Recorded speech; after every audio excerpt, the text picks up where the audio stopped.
UP में BJP का CM face कौन होगा, इस पर सस्पेंस गहराता जा रहा है। पहले केशव प्रसाद मौर्य और अब स्वामी प्रसाद मौर्य के बयानों ने कंफ्यूजन क्रिएट कर दी है कि बीजेपी योगी के चेहरे पर लड़ेगी या नतीजों के बाद सीएम का फैसला करेगी। क्योंकि पहले डिप्टी सीएम केशव प्रसाद मौर्य ने टीवी9 भारतवर्ष से ये बात की और अब यूपी के ही एक बड़े मंत्री स्वामी प्रसाद मौर्य बोले हैं कि चुनाव के बाद तय होगा चेहरा। टीवी9 भारतवर्ष से बातचीत में उन्होंने कहा कि 2022 में सीएम का चेहरा कौन होगा ये आला कमान तय करेगा। पहले की तरह 2022 में भी आला कमान ही तय करेगा। यूपी में इसके बाद इन दो बड़े बयानों के बाद जो एक्सक्लूसिव टीवी9 के साथ दिए गए, बीजेपी के अंदर सस्पेंस अब बढ़ गया है कि आखिर सीएम फेस कौन होगा। यूपी सरकार में कैबिनेट मंत्री स्वामी प्रसाद मौर्य हमारे साथ हैं, उनसे बात करते हैं। बीजेपी पूरी तरह से इलेक्शन मोड में इस समय दिख रही है। केंद्र से नेता आ रहे हैं, फीडबैक ले रहे हैं। आपसे मुलाकात हुई थी, आपने फीडबैक दिया था। सबसे अहम फीडबैक क्या है आपका 2022 के लिए? क्योंकि भारतीय जनता पार्टी इस समय देश की सबसे बड़ी पार्टी है, इसलिए इसकी जिम्मेदारी और जवाबदेही भी किसी और से ज़्यादा है। और अपनी जवाबदेही और जिम्मेदारी का हमारी केंद्र और प्रदेश की सरकार ने सरकार बनने के दिन से लेकर के आज तक लगातार खरा उतरने का प्रयास कर रही है। कल्याणकारी योजनाओं के माध्यम से, विकास कार्यों के माध्यम से और साथ ही साथ इस वैश्विक महामारी कोरोना के महासंकट काल में भी, जहां विश्व के तमाम देश बिल्कुल असहाय और मजबूर हो गए थे, वहीं पर हमारी केंद्र और प्रदेश की सरकार ने डट करके कोरोना महामारी का मुकाबला भी किया,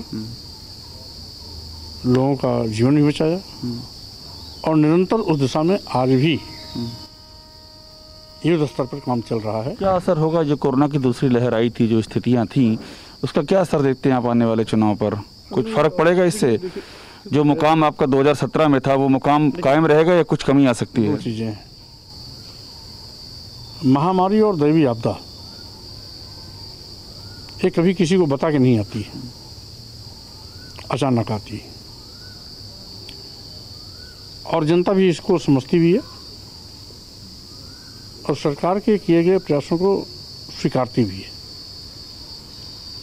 इसलिए कोई भी दैवीय आपदा और महामारी या दैवीय प्रकोप ये न जनता के हाथ में न सरकार के हाथ में।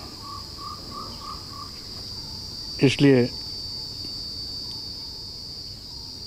इस महामारी को डट करके मुकाबला करने में हमारी केंद्र प्रदेश सरकार किसी प्रकार की कोई कोताही नहीं की। यद्यपि जनता भी प्रभावित हुई और हमारे सरकार के तमाम मंत्री भी प्रभावित हुए।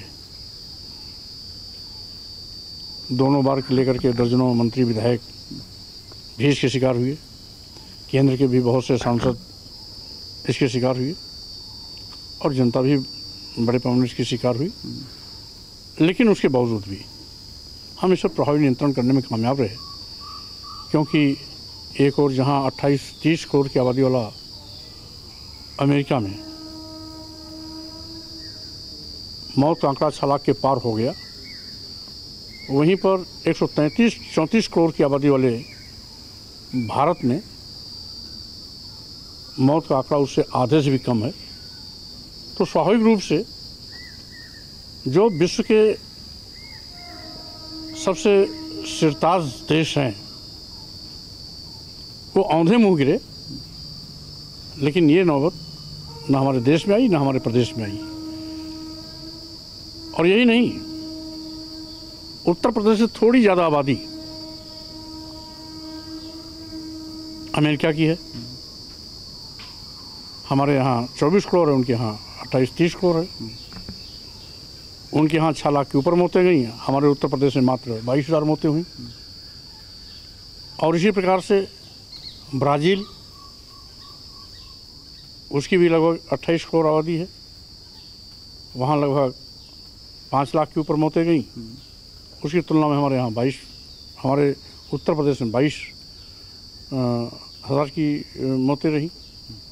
तो इस तरीके से तुलनात्मक अगर देखेंगे तो पूरे विश्व में सबसे ज़्यादा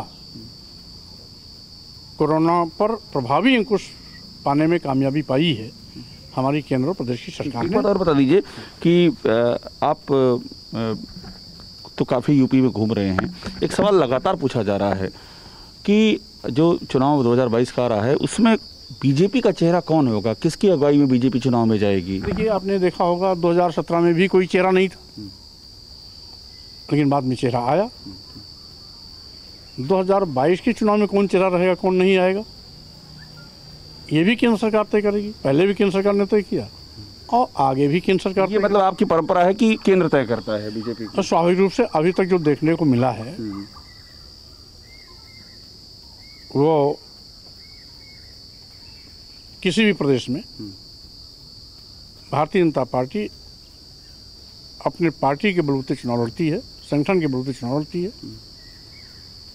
बहुमत आने पर चेहरा केंद्र सरकार तय करती है।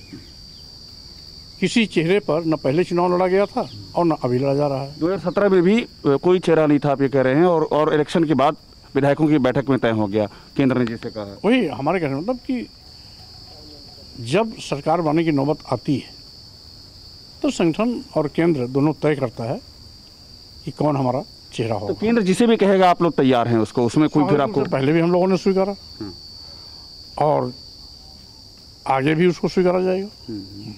समाज, एक आखिरी सवाल आपसे, बीएसपी और समाजवादी पार्टी से काफ़ी भगदड़ सी स्थिति है, रामाचल राजभर और आपके सब आपके सहयोगी रहे हैं, ये सब बीएसपी से छोड़ करके जा रहे हैं, क्या बीजेपी के दरवाजे खोले हैं लोगों के लिए? देखिए, भारतीय जनता पार्टी क्योंकि सबसे बड़ी राष्ट्रीय पार्टी है तो भारतीय जनता पार्टी का दिल भी बड़ा है, आने वालों का स्वागत है। हाँ, इतना ज़रूर है कि बहुजन समाज पार्टी से भगदड़ ये कोई नई बात नहीं है और बहुजन समाज पार्टी में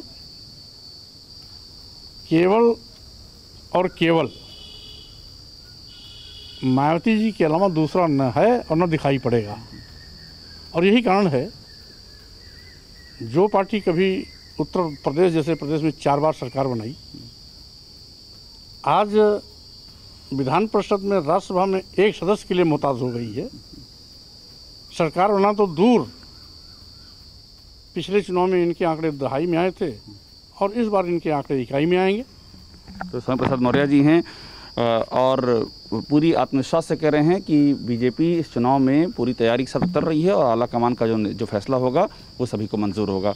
कैमरामैन चेतन के साथ अभिषेक उपाध्याय, टीवी भारतवर्ष, लखनऊ। अड़ी सोमवार से शुक्रवार शाम 6 बजे सिर्फ TV9 भारतवर्ष पर।